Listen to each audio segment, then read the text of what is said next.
اعوذ باللہ من الشیطان اللعین الرجیم بسم اللہ الرحمن الرحیم الحمد للہ الذی ہدانا لہذا وما كنا لنہتدی لولا ان ہدانا اللہ لقد جاءت رسل ربنا بالحق الصلاة والسلام علی اشرف الانبیاء والمرسلین حبیب الہ العالمین محبوب رب المشرقین جد الامامین السبتین الحسن والحسین ابی القاسم محمد اللہم صلی علی محمد وآل محمد وعلی آلہ الطیبین الطاہرین المعصومین المظلومین المنتخبین المنتجبین ولعنت اللہ علی اعدائہم اجمعین الى قیام یوم الدین.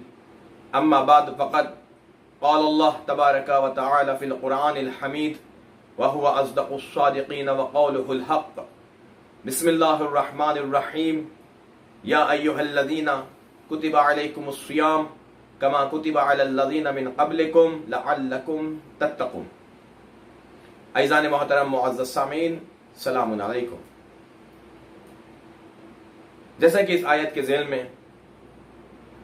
ہم نے کوشش کی کہ کچھ ایسی گفتگو کریں جس سے ہمارے علم میں اضافہ ہو اور ہم صحیح طریقے سے عمل کر کے مقرب الہی ہو جائیں. اور یہ بابرکت مہینہ جس میں خداوند عالم نے سفرہ رحمت کو ہمارے لیے بچھا رکھا ہے اور خود میزبان بن کر ہماری مہمان نوازی کا انتظام کر رکھا ہے کہ آؤ میرے دسترخوان سے اے میرے بندو جو چاہے لے لو، مغفرت، رحمت، برکت، میں سب کچھ عطا کرنے والا ہوں. اور بارگاہ پروردگار میں دعا بھی یہی ہے کہ پروردگار ہماری ان عبادات کو قبول فرمائے اور ہمیں گناہوں سے بچنے کی توفیق عطا فرمائے. اس آیت کے ذیل میں گفتگو آگے بڑھاتے ہوئے ہم یہاں تک پہنچے تھے کہ اگر کوئی ماہ مبارک میں مریض ہو جائے تو اس کے لیے روزے کا کیا حکم ہے. اگر مریض یعنی بیماری وقتی طور پہ ہے تو کیا حکم ہے، اگر دائمی ہے تو کیا حکم ہے. اب آگے بڑھتے ہیں کہ اگر ماہ مبارک رمضان میں کوئی سفر کر رہا ہے، کوئی مسافر بن رہا ہے، تو اس کے لیے کیا احکام ہے، کیا شرط ہے. اور فقہ اسلامی میں، فقہ جعفری میں مسافر کسے کہا جاتا ہے؟ یعنی جو شخص ماہ مبارک رمضان میں سفر کر رہا ہے اسے مسافر اس وقت کہا جائے گا جب ان شرائط کے ساتھ وہ سفر کرے.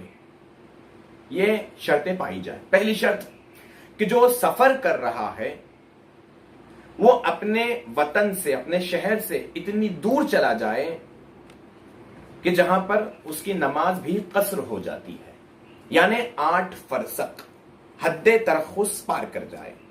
8 فرسخ یعنی بعض علماء نے کہا 41 سے 45 کلومیٹر کے درمیان سفر طے کریں. بعض علماء نے کہا آنا جانا ملا کے 8 فرسخ ہو، یعنی 4 فرسخ جانا، 4 فرسخ آنا. یہ پہلی شرط. تو عزیزان محترم، حد ترخص جہاں پر آپ کی نماز بھی قصر ہو جاتی ہے وہاں پر روزہ بھی ساقط ہو جاتا ہے. اس شرط کے ساتھ سفر تو طے کرے، لیکن اس شرط کے ساتھ کہ اس سفر کے دوران کہیں پر وہ نہ رکے، اس ارادے کے ساتھ کہ وہاں وہ 10 دن رک رہا ہے یا 10 سے زیادہ دن، کہیں پر قیام نہ کرے، تب اس کا روزہ ساقط ہے. لیکن اگر کہیں سفر کے درمیان ایک جگہ رک جائے، وہ 8 فرسخ پار کرنے کے بعد، حد ترخص کے بعد رکے اور 10 دن کا ارادہ کرے تو روزہ ساقط نہیں ہوگا اس پر.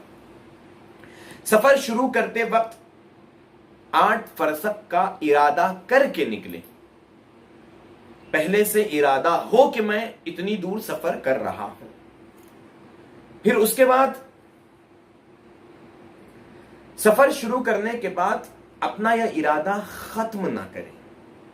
سفر شروع کرے اور درمیان میں ارادہ منقطع کر دے کہ اب سفر نہیں کرنا ہے تو اس پہ روزہ ساقط نہیں ہوگا. اور اہم شرط ایک یہ ہے کہ وہ سفر حرام کام کے لیے نہ کر رہا ہو. اس کی بھی تفصیل انشاءاللہ بیان ہوگی.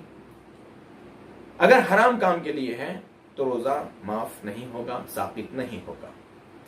مسافر صحرا نشین نہ ہو جو ایک شہر سے دوسرے شہر بدلتا رہے، جسے ہماری زبان میں خانہ بدوش کہا جاتا ہے.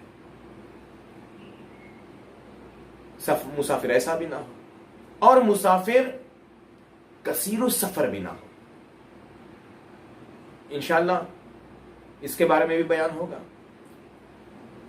کثیر السفر بھی نہ ہو، مسافر صحرا نشین نہ ہو، کثیر السفر نہ ہو، اور حرام کام کے لیے سفر نہ ہو، تو ان صورتوں میں مسافر فقہ جعفری میں کہلائیں گے اور روزہ ساقط ہوگا. جہاں پر مسافر اپنی نماز قصر پڑھے گا وہاں پر روزہ بھی ساقط ہوگا. اگر کوئی شخص ماہ مبارک میں، اب یہاں سے سفر کے شرائط اور احکام شروع ہوتے ہیں کہ اگر کوئی مسافر ماہ مبارک رمضان میں سفر کرے اور اگر اس کا سفر ظہر سے پہلے شروع ہو رہا ہے، ظہر سے پہلے وہ سفر کر رہا ہے، تو اس دن کا روزہ ساقط ہوگا. لیکن اگر ظہر کے بعد سفر کر رہا ہے تو روزہ پورا کرنا واجب ہے، اس دن کا روزہ معاف نہیں ہوگا. اگر کوئی شخص سفر شروع کر دے ظہر سے پہلے، تو سمجھ میں آئی بات، اور ایک جگہ پہنچ جائے اور ارادہ 10 دن کا بھی رکنے کا ہو، تو وہاں پر اسے نماز بھی پوری پڑھنی ہے اور روزہ بھی رکھنا ہے. اب بات یہاں پر آتی ہے کہ سفر شروع کرے، حد ترخص پار ہو جائے، اس شرط کے ساتھ کہ گھر سے کھا پی کے نہ نکلے. امساک ضروری ہے، گھر سے کھا پی کے نہ نکلے. اگر ظہر سے پہلے حد ترخص پار ہو جائے تو افطار کرے، کچھ کھا پی لے، روزہ نہیں رکھ سکتا. اگر کوئی مسافر ماہ مبارک رمضان میں ظہر کے بعد اپنے وطن پہنچے یا ایسی جگہ پہنچے جہاں پر 10 دن کا رہنے کا ارادہ ہو، قیام کا ارادہ ہو یا 10 دن سے زیادہ، تو وہ روزہ نہیں رکھ سکتا کیونکہ ظہر کے بعد پہنچا ہے. لیکن اس صورت میں امساک کرنا ضروری ہے، اور امساک نہ کرے، کھائے پیے، تو علماء فرماتے ہیں فقہ جعفری سے کہ کھانا پینا اس کا مکروہ ہوگا.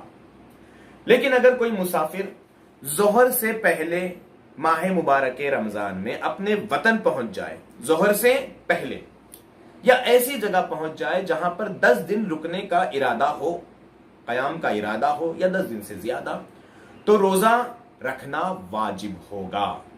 اور اگر اس دن روزہ نہیں رکھتا ظہر سے پہلے بھی پہنچ کر، جان بوجھ کر، تو اس پہ کفارہ واجب ہوگا قضا کے ساتھ. لیکن اگر ظہر سے پہلے تو پہنچ گیا ہوں اور اس نے راستے میں افطار کر لیا، یعنی کھانا پینا کھا لیا، اور ظہر سے پہلے پہنچا اپنے وطن یا ایسی جگہ جہاں پر 10 دن کا قیام کا ارادہ ہو، تو علماء فقہ جعفری کی نظریے کے اعتبار سے فرماتے ہیں کہ امساک واجب ہوگا. امساک یعنی روزے کے جتنے مبتلات ہیں ہر چیز سے پرہیز کرے گا. اگر جان بوجھ کر امساک نہ کرے، پرہیز نہ کرے، ظہر سے پہلے پہنچ گیا، اب یہ سوچ رہا ہے کہ میں نے تو راستے میں کھا لیا، اب کہے کا روزہ، اب تو کھا پی سکتا ہوں، اور امساک نہ کرے، مبتلات روزے کی احتیاط نہ کریں، تو اس پر کفارہ واجب ہوگا. امساک بھی واجب ہے اور قضا بھی واجب ہے اس دن کی. لیکن اگر امساک نہ کرے اور یہ سوچے صرف قضا رکھ لوں گا، تو اس صورت میں صرف قضا نہیں ہے بلکہ کفارہ بھی دینا واجب ہوگا.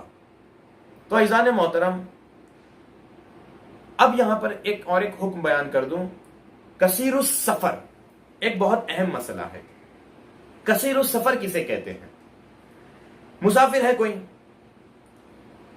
اس کا مہینے میں 10 دن یا 10 دن سے زیادہ مہینے میں 1 سے 2 مرتبہ وہ سفر کر لیتا ہے تو وہ کثیر السفر میں آتا، اور اس پر نہ نماز قصر ہوگی اور نہ ہی روزہ ساقط ہوگا، روزہ بھی رکھنا پڑے گا اور نماز بھی پوری پڑھنا پڑے گی کثیر السفر کے لیے۔ جیسے سیلز مین کی نوکری ہے، کمپنی کی طرف سے اسے حد ترخص بھی پار کرنا پڑتا ہے، تو اس صورت میں اس کی نماز بھی پوری ہوگی اور روزہ بھی پورا رکھے گا۔ یا ڈرائیور کی نوکری ہے تو اس صورت میں بھی اس پر روزہ ساقط نہیں ہے، روزہ رکھنا پڑے گا اور نماز بھی پوری پڑھنا پڑے گی، وہ مسافر نہیں کہلائے گا، اس کا نام اصطلاح فقہ جعفری میں کثیر السفر کہا گیا ہے۔